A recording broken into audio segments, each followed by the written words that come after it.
бузурги салҷуқиён ба дасти сомониён исломро пазируфт. баъд ӯ фикр кард ки ба ҷои он ки нишастан ва аз худ дифоъ кардан ба сӯи душман ҳуҷум овардан беҳтар аст.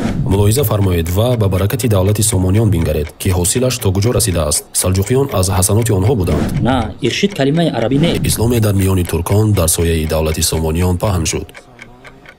исломи туркон суннӣ буд. як чизро ба шумо мегӯям ки шояд шумо аз он тааҷҷуб кунед устод. ғазнавиён ва салҷуқиён масалан ва давлати тулуниҳо дар миср ва ихшидиён дар шимоли африқо, ҳамаи ин давлатҳо бидуни муболиға ҳама аз ҳасаноти сомониён ҳастанд. чӣ гуна? масалан аз ғазнавиён падари маҳмуди ғазнавӣ сабуктегин аз шогирдони алптегин буд. алптегин волии сомониён дар ғазна ва дар шимоли афғонистони имрӯза буд. табиист. бале, гарчанде онҳо турктабор буданд ва забони модарии маҳмуд сабуктегин ва алптегин туркӣ буд. аммо онҳо дар баробари густариши ислом дар ҳинд забони форсиро низ паҳн карданд. дар мавриди салҷуқиён ҳатто шайх Али Саллобӣ ки либиягӣ аст, худо ҳифзаш кунад, қиссаи салҷуқиёнро зикр кард ва гуфт ки онҳо барои сомониён содиқ монданд, зеро онҳо ба дасти онҳо мусалмон шуданд. бузурги салҷуқиён ба дасти сомониён исломро пазируфт. бале. зеро яке аз корҳое ки амир Исмоили Сомонӣ раҳматуллоҳи алайҳ ба он эҳтимом медод, бинои истеҳкомҳои марзӣ буд. ҳатто гуфтанд ки ӯ ҳазорҳо сукунатгоҳи ҳарбӣ дар марзҳои туркони бодиянишин сохт, то бар мусалмонон ҳамла накунанд. мошаллоҳ. баъд ӯ фикр кард ки ба ҷои он ки нишастан ва аз худ дифоъ кардан ба сӯи душман ҳуҷум овардан беҳтар аст.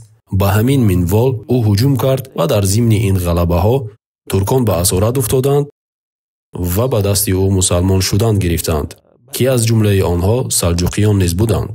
мулоҳиза фармоед ва ба баракати давлати сомониён бингаред ки ҳосилаш то куҷо расидааст. салҷуқиён аз ҳасаноти онҳо буданд ки дар баробари ҳамлаи салибӣ муқобала ва муқовамат мекарданд.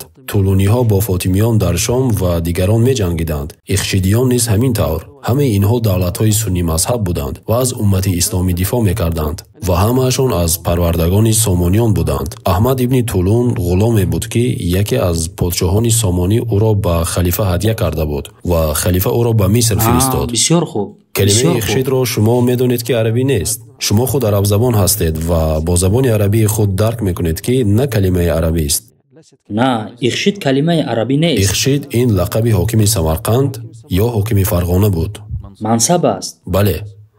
номи давлати ихшидия нишон медиҳад ки мардуме шояд аз хонадони ихшидиён ё ахошида ба маркази хилофат омаданд ва дар хидмати халифа буданд ва баъд яъне мансабҳои дар шимоли Африқо гирифтанд.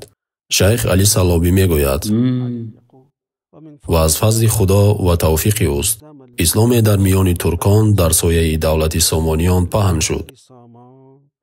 исломи туркон суннӣ буд ва туркон ба ин мазҳаб дилбастагии сахт доштанд. ин нуқтаи хеле ҷолиб аст. тасаввур кунед ки ин лашкарҳои бузурги туркон агар аз аҳли суннат намебуданд, худо медонад чӣ мусибатҳои ба сари он кишварҳо ва аҳли онҳо меоварданд.